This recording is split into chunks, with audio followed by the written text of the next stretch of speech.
Persatuan Keluarga Sunur Kurai Taji atau PKSK dan sekitarnya memperingati hari lahir atau milad ke-50 tahun Masjid Syukur sekaligus melakukan kegiatan Isra Mi'raj di Masjid Syukur, Jalan Kapuran, Kelurahan 19 Ilir, Palembang. Dalam kegiatan ini dihadiri oleh Kepala Bagian Kesejahteraan Masyarakat Pemerintah Kota Palembang Reza Pahlevi, anggota DPR RI Syafatila Muzaib, serta ratusan anggota PKSK.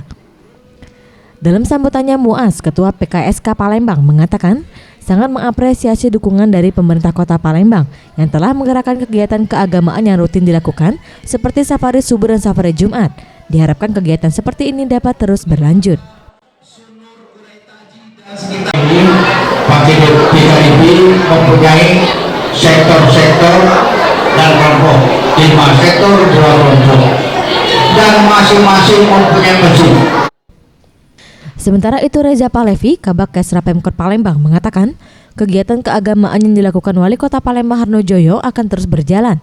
Selain safari subuh dan Jumat, pemerintah juga membagikan Al-Quran ke setiap masjid yang dikunjungi. Hal ini dilakukan sebagai bentuk dukungan wakaf 1 juta Al-Quran sebagai bagian dari program kerja Pemkot Palembang.